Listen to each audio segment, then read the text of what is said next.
What's up guys, Canada here. This is our first test in Novo Mesto where we have 2016 XCO World Champs. So the first one we are taking for some rough ride is the BMC Teamelite 01 with the micro travel technology. We're gonna test it out just in a second. We've got 2x10 Dynasys Shimano system with 2636 crankset and 1140 cassette, which gives me a wide ratio of my gears. First thing I've prepared myself is to weigh this one. So that's 10.7 for a bike with some, what do we have here? With some platforms additional to the M520 pedal, so it's around 400 grams, so it should be like 10.3, just above 10 kilos. Now, if you wonder about the geometry, that's the medium frame, and the quality is not going to be like awesome, but I'm gonna give you all those infos you may be concerned about.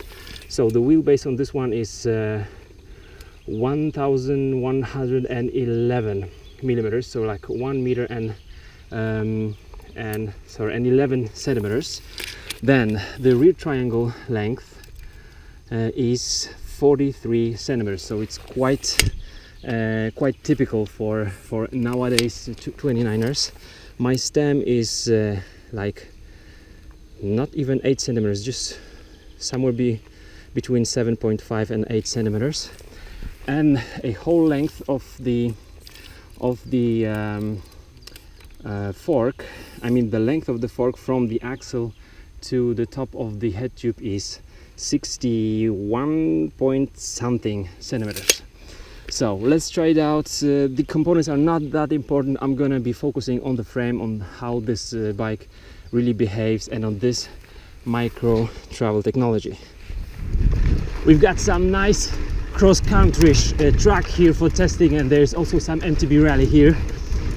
What I feel about this bike, well, I really want to focus a lot on the micro suspension technology in the rear. This elastomer insert, I wouldn't say it's only a micro suspension technology.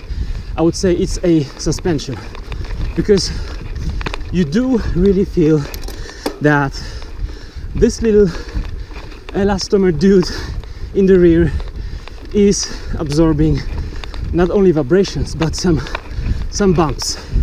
So the frame is really comfortable, and it's huge plus for this system. Now, there is also a disadvantage of this one, and it's the feel. On the one side, on one hand, you don't feel like you're losing energy on the uphills. Even when I'm just off the saddle, like right now, I feel awesome. But when you sit on the saddle, you actually feel like you're riding fork from 1980s with the elastomer suspension, because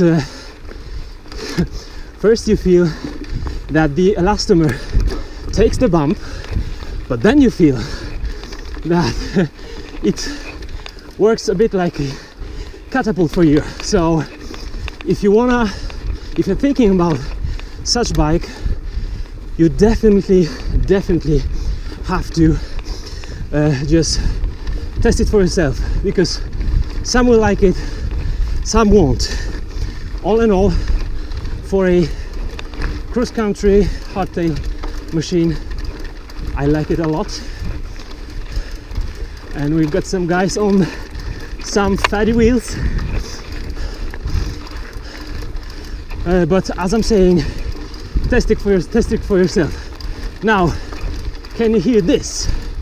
Yes, there is the same noise I was showing you on my 1997 Killer, but it's nothing against the bike, because it's quite normal.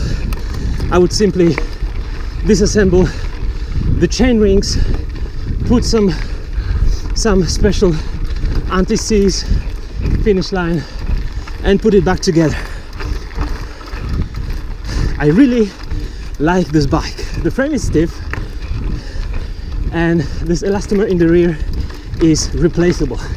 It comes with 3 levels of hardness: soft, medium and hard. I weigh 76 kilos and I'm riding now medium, and I would feel like for this hot weather, medium for my weight is just fine. So in order to find the right one, you not only think about your weight but also about the temperature. So it's kind of old school technology put into some super fancy and new bike. Now, in order to replace this insert, you take this cup. There are 2 hex key screws and you can replace this part. I was told that it should last for around 300 hours of riding. It depends a lot on the conditions you are riding, like the temperature or mud and so on. So you know how it works.